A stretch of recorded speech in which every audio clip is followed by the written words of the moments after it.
What's going on, guys? My name is Gryffindoz and welcome to another video. So for today's video, I'm going to show you my setup. What stuff do I use to record my audio, my video and all of that. Because I got a lot of questions from a lot of people asking me what do I use because they really liked my quality. But it's actually really basic stuff, and so I'm going to show you what I actually use to record. My actual setup is in the bedroom, but when I record my videos with my computer, like those cringy videos and weird videos you must have seen, I come out in the hall and I record my videos here. I keep my computer here, my speakers here, my audio interface here, and I record my videos here because there is no fucking light in my bedroom. So I need to come here because the light is so amazing here. There's light coming out of the windows from all the directions. The Whisper Challenge, which I recorded with Gryffindoz, I came out and I recorded it over here. Yeah, that's pretty much the lighting I use. So I'm going to go in the bedroom and show you my stuff, right? It's pretty dark in my bedroom, so the video might get a little grainy, so please bear with me. Yeah, so I'm in my bedroom right now. This is what my bedroom looks like.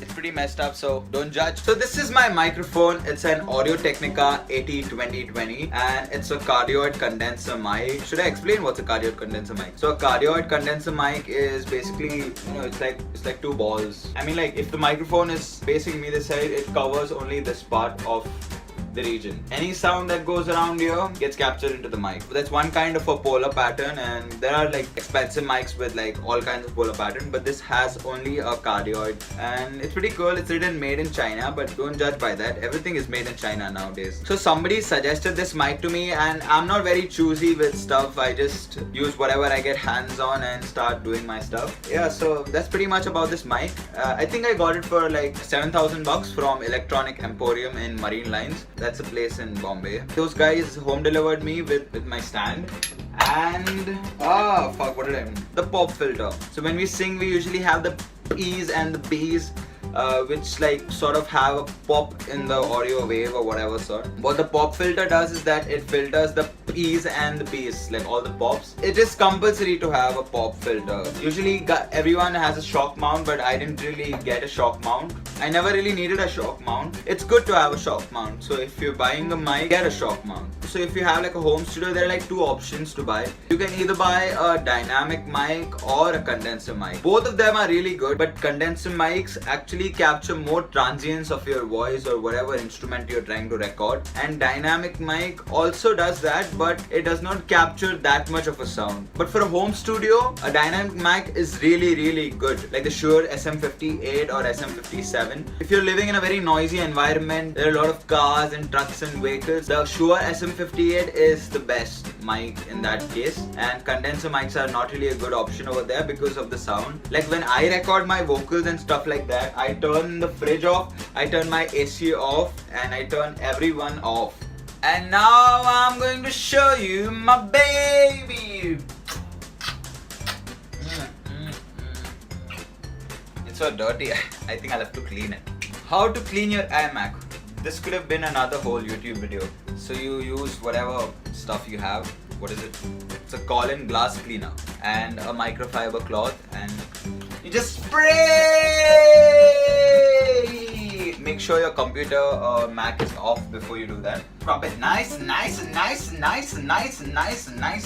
circular motion, and nice. Looks so beautiful already. Baby, you're so fine. So the iMac is clean and now I'm going to show you the specifications. So it's a 27-inch iMac and it's a 5K display iMac. It's brilliant, isn't it?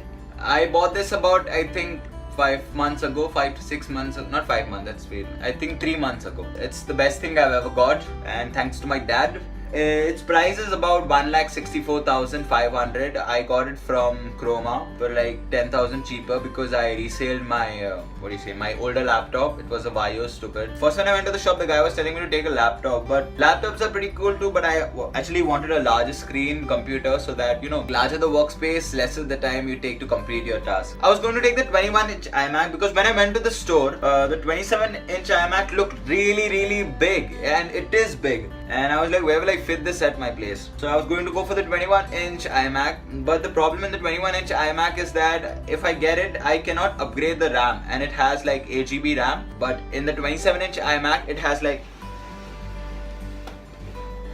I think the ports are here. Yeah, it has 4 ports, and you can fit 4 RAM cards in that, up to 16GB. So it's like 4 16GB RAM cards, so it'll be like 64GB. You can upgrade it to like 64GB RAM, and that's a lot of RAM. I went for this one just because of that, and because it's big and it's amazing, and I didn't have any problems till now. So let's see later what happens, but it's brilliant, it's worth its price, and I love it. So this is what my desktop looks like. It's pretty messed up because I'm a very not organized person. I usually dump all my files on the desktop because that's where it is and that's where I can see. I clean my stuff like once a month. So I record my audios using Logic Pro, and it's pretty good. You can get Logic Pro for like 12K, but you can rip it off the, I'm not going to talk about it, but you know what I mean. Like, I used to use Ableton when I had my Windows set up, but now that I have Mac, Logic Pro is the best, and I cannot even think to go back to Ableton. The production and output of Logic Pro is super good. People say that Logic Pro is really great for production and Pro Tools is really great for editing, but I don't know, man. Like Pro Tools, I've never used it, but I think it's really good. And for my editing, I use Premiere, bro. I think you have to pay like $2,000 for the software per month. Once again, if you know what I mean, you can search it and you can get it. You don't really need to, and you can get it on, the green thing. Someone asked me in the last video, what do I use to record my screen? I use the OBS. I think it's the best software. Can you see? It's recording right now and it's like, oh, what do I use to record my videos? All of my videos are recorded on an iPhone. Only the videos which I recorded earlier, like really back then, Hold Back the River, In the Name of Love, 7 years, and these 3 covers, and I don't remember, I think one more cover. It was recorded by a DSLR. It was like a 700D, but remaining rest, all of my videos, the recent video There's Nothing Holding Me Back by Shawn Mendes, was recorded on an iPhone 7, and right now what I'm using to record is also an iPhone, so I can't really show you, like, you know what an iPhone is. And most of my videos are in 720p HD, except my covers. I make sure the quality of my covers are like top quality. It's that simple. You do not need high-end gear. You just need to have the creativity, and you need to have an image of what you actually want. You don't need like super high-end gear to at least start up. And this is the lamp which I have. I usually keep it on top while recording and stuff because the Illuminatians told me to keep this lamp whenever I do everything, and that's how I'll be able to sell my soul to Satan. And my headphones. So I use the Sennheiser. I actually didn't know which brand it was. It's the Sennheiser HD280 Pro 64 ohms. I think this is more expensive than my microphone. If you're getting into a studio home production, I highly recommend you this headphones. It's very durable. So if you're angry, you can just drop them and they don't break at all. So I use the KRK Rockets, and it's the 5th generation and it's brilliant. 30,000 for 2 pieces from Shalu Music in Bandra. You need studio monitors at home. You need them. You need them if you're into music, because KRK is a company that only makes speakers. So they are specialized in making studio monitors, and they make the highest quality studio monitors. If you're getting into music production, this is the most basic thing you'll get. So if you want to get studio monitors, go ahead to Shalu Music right now. This is not a sponsored video. So I forgot to tell you that I got this magic mouse and the magic keyboard, and they're small and nice.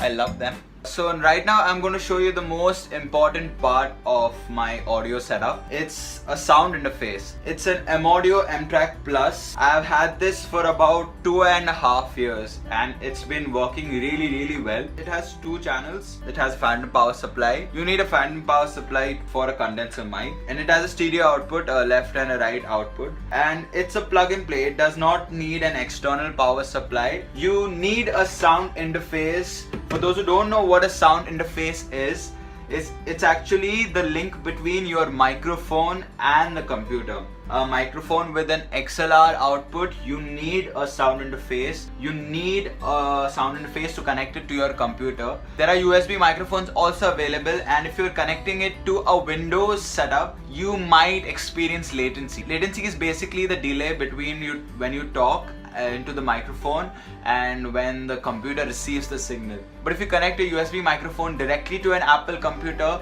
you will not experience that amount of latency because Apple computers have really good sound cards. You can also use stuff like iRig to connect to your computer. The M-Audio is really good, but recently I've been experiencing a lot of problems with M-Audio and I just want to throw the shit out of my house. It's been just shutting down on its own, and I think I might upgrade to a Focusrite, a higher preamp, maybe a Focusrite Sapphire or something. This is not really working good right now. Tone of an M-Audio input is really good as compared to a Focusrite because the guitarist in my band, Neil, has a Focusrite Scarlett 2i4, and I was using the 2i4 for like about a month, and the preamp was like way louder than the M-Audio preamp. But the tone of a Scarlett was not all that natural as the delivery of M-Audio. So the comparison is a bit like on the same side.